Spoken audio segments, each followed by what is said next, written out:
안녕하세요. 조세미와 수다 조세미입니다.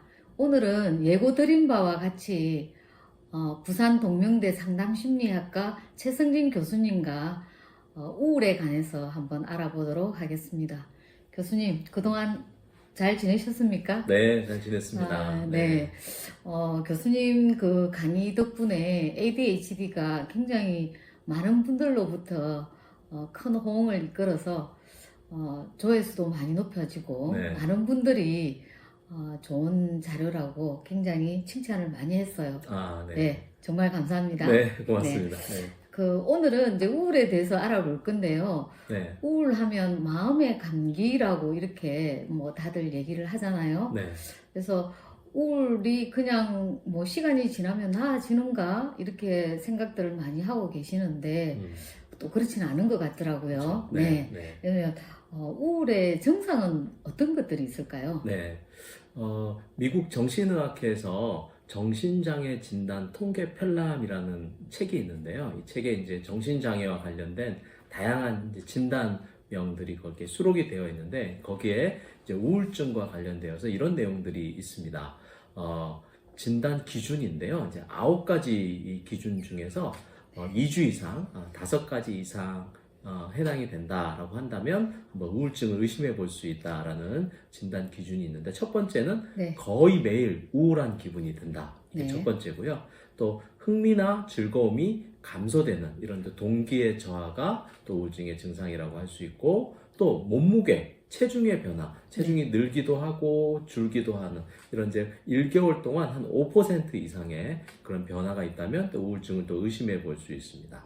또 다른 게 뭐가 있냐면 수면에 문제가 있어요. 잠들기가 어렵거나 여러 번 잠이 깬다거나 또 아침에 일찍 일어나서 잠이 못 드는 이런 식의 수면 장애도 우울 증상이라고 할 수 있습니다.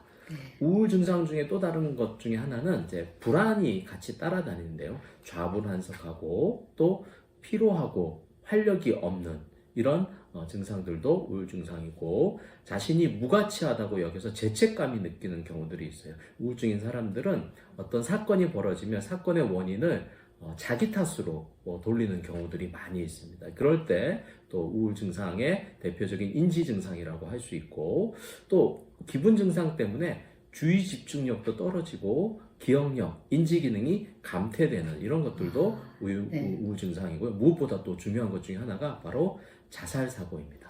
네. 그렇죠. 우울이 너무 심해서 죽고 싶은 생각이 드는 이런 자살 사고도 이제 우울의 증상이라고 할 수 있습니다. 이런 여러 가지 증상 중에서 5가지 이상이 해당이 되면 우울증 한번 의심해 볼 수 있는데 그럼에도 불구하고 제가 5가지 이상이 아니더라도 4가지, 3가지, 2가지를 하더라도 주관적인 불편감이 아주 심하고 이러면 적절한 도움을 받는 것이 좋습니다. 네. 네. 얘기 들어보니까 교수님 저도 이렇게 상당한 부분이 우울 증상과 겹쳐지는데요. 네. 저도 이거 문제가 있는 거 아닐까요? 뭐그 정도는 아닌 것으로 보이고요. 네. 예. 이런 것들을, 증상들을 좀 잘 살펴봐야겠다는 생각이 들고요. 네. 그러면 이런 증상들과 함께 우울도 원인이 있을 것 같은데요. 그렇죠. 이렇게 우울이 오는 원인이 뭘까요? 네. 이제 우울의 원인이 이제 여러 가지가 있을 수 있습니다. 가장 기본적으로는 이제 생물학적인 원인이 있습니다. 인간의 뇌에 여러 가지 신경 전달 물질이 있는데 그 중에 이 세로토닌이라는 물질이 적게 분비가 되어서 뇌에 영향을 주는 그런 병이다라고 할 수 있는데요. 이런 이제 브레인 스터디라고 해서 뇌에 사진을 이렇게 찍어보면 뇌 활성화가 우울증 환자들은 잘 안 되는 그런 문제들도 드러나고 있고요. 또 이런 생물학적인 문제뿐만 아니라 심리적이고 사회문화적인 여러 요인들이 또 우울증을 일으키는데 영향을 줄 수 있습니다. 예를 들면 생활 스트레스라든지 또 결정적 시기, 이제 초기 부모와의 애착 관계가 어떻게 형성이 됐느냐 이런 것들도 정신 역동적인 측면에서는 이제 우울증을 일으킬 수 있는 원인이 되는데 정신 분석에서 우울증의 상징적인 의미를 뭐라고 보고 있냐면 상실이라고 보고 있습니다. 아주 중요한 대상과의 의미 있는 관계를 제대로 맺지 못하는 것. 또 성격적으로 너무 과도하게 완벽성을 추구하는 사람들, 이런 사람들이 좌절을 경험하면 또 우울해지기도 하고요. 전통적으로 행동주의 심리학에서는 인간의 행동 중에 학습된 무력감이라고, 무기력이라고 표현되는데요. 뭔가 내가 통제감을 가지려고 해도 통제감을 잃어버리는 이런 상태일 때 학습된 무력감을 경험하면서 우울증을 이렇게 나타내는 경우들이 많이 있습니다. 아, 네. 다양한 원인들이 뭐 이렇게 상담 이론과 함께 살펴봤는데요. 교수님, 제가 고등학교에 있잖아요. 그 네네. 고등학생들과 제가 또 오랫동안 중학교에 있었는데, 중고등학생, 그러니까 초등학생, 중학생, 고등학생들은 또 성인들과 약간 다른 그렇죠. 그 우울의 네. 증상, 뭐 이런 것들이 보이는 것 같은데요. 네네. 뭐 예를 들자면 아이가 좀 짜증이 많다거나 음. 또는 뭐 아예 흥미를 잃어버리고 즐거운 일이 있음에도 불구하고 즐거워하지 않는 거, 이런 것들도 우울이라고 볼 수 있나요? 그렇죠. 아, 그러면 성인 우울과 소아청소년 우울의 차이점이 혹시 있을까요?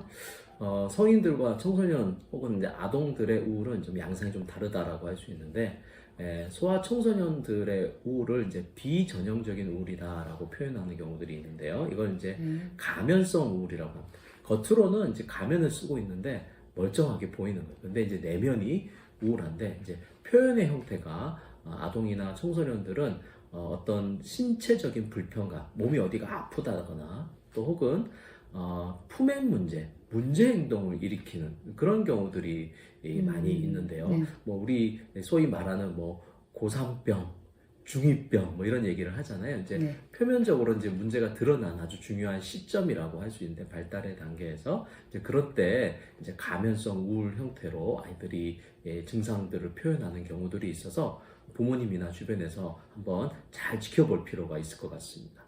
아, 그 교수님 말씀하시니까 그런 학생이 있었습니다. 네. 굉장히 활동량도 많고 발랄하고 성격도 명랑해서 많은 선생님들 사랑을 독차지했었는데요. 어느 날 갑자기 자해 시도를 해서 그렇죠. 저희들에게 큰 충격을 안겨준 사건도 있었는데요. 네네. 이런 또 교수님 말씀을 들어보니까 그런 게 또 가면 우울이 아닌가. 네. 또 청소년 또 특성 중에 하나로 보여지네요. 네네. 아, 그러면 이런 우울이 상당히 좀 심각하게 보이는데요. 가볍게 넘어가서는 좀 안 될 것 같은데, 그렇죠. 이런 우울의 치료법은 또 교수님께서 좀 설명을 해주시면 네. 좋겠습니다. 네. 이제 우울의 아까 원인을 이제 생물학적인 원인도 있고 심리적인 또 사회문화적인 여러 원인들이 함께 상호작용해서 우울증을 일으킨다라고 말씀을 드렸는데, 원인에 따른 치료법도 마찬가지로 생물학적인 접근법 또 심리사회적인 접근법들이 있을 수 있습니다. 생물학적인 접근법으로는 이제 기본적으로는 약물 치료가 많이 이루어지고 있는데요. 주로 이제 세로토닌이 아까 제가 적게 분비되어서 우울증이 온다, 이런 또 불균형 상태를 어떻게 이제 균형적으로 잘 맞춰줄 수 있는 그런 약물들, 대표적으로 셀렉티브 세로토닌 리업테이크 이니비터라고 해서 SSRI라고 하는데요. 이런 이제 신경 전달 물질을 이제 조절을 하고 할 수 있는 그런 이제 약물들이 기본적으로 사용이 되고 있고요. 또 이제 심리 치료가 기본적으로 또 이루어지고 있죠.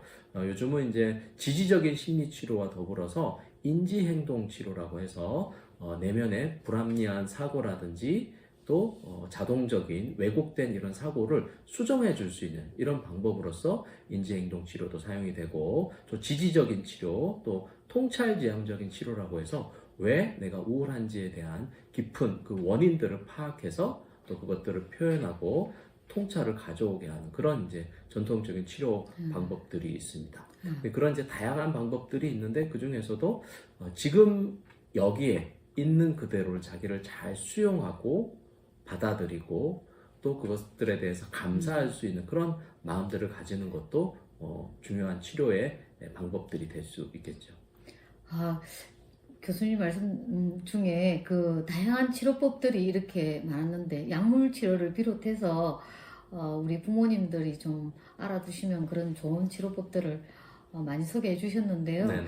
무엇보다도 지금 여기를 초점으로 해서 있는 그대로의 자신을 수용하는 게 중요하다는 게 정말 공감이 되고 좋은 치료법일 수 있을 것 같습니다. 네.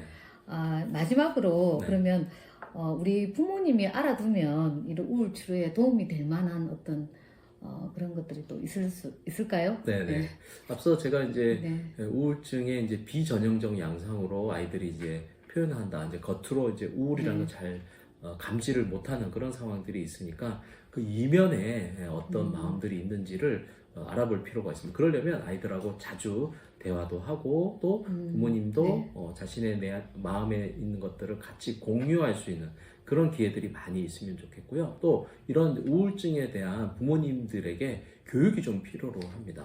부모님이 그렇죠. 네. 우울증이 도대체 어떤 건지 또 청소년들은 어떤 양상을 나타내는지 이런 것들에 대한 충분한 교육 뭐 이런 지금 영상 자료들도 충분히 그런 좋은 교육의 자료가 될 수 있겠다라고 생각이 들고 또 아이들을 잘 공감하고 수용하고 받아들여 줄 수 있도록 충분히 잘 대화를 하시고 또 이해하는 그런 시간들이 좀 많이 있으면 좋겠고요. 도움이 필요하다면 보다도 이제 전문가들에게 네. 또 의뢰하는 것도 방법이 될 거라고 생각이 됩니다. 네. 그 무엇보다도 가족이 함께 이렇게 치료에 동참하는 게 중요하다고 느껴지는데요. 네. 뭐 등산을 같이 한다든지 아니면 다른 운동을 또는 가족 좋은 분위기를 만드는 것이 그렇죠. 상당히 좋은 그런 치료법 중에 하나가 될 것 같은데요. 네네. 교수님 오늘 그 정말 좋은 말씀 많이 해주셨는데요. 네. 저도 이제 학교에 제가 있다 보니까 역시 이제 청소년들을 많이 만나다 보니까 이런 청소년들의 우울이 이렇게 다양한 이 패턴으로 나오기도 하고 또 이렇게 다양한 치료법이 있다라는 것을 우리 부모님이 좀 많이 보시고 또 네. 도움이 됐으면 좋겠습니다. 네. 네. 그리고 항상 제가 이 학교에 오면서 이렇게 좋은 기운을 좀 느끼고 하는데요. 네. 동명대학교가 이렇게 임상의 권위자이신 또 최승진 교수님하고 같이 공부할 수 있도록 상담심리학과에 많은 지원을 해서 좀 더 많은 또 전문가들이 나왔으면 하는 바람이 있고요. 네. 교수님 다음 또 이 시간에는 좀 더 다른 주제로 네. 교수님하고 또 이렇게 공부를 해보도록 하겠습니다. 네. 교수님 오늘 말씀 정말 감사드립니다. 네. 감사합니다. 다음에 뵙겠습니다. 네, 고맙습니다. 네.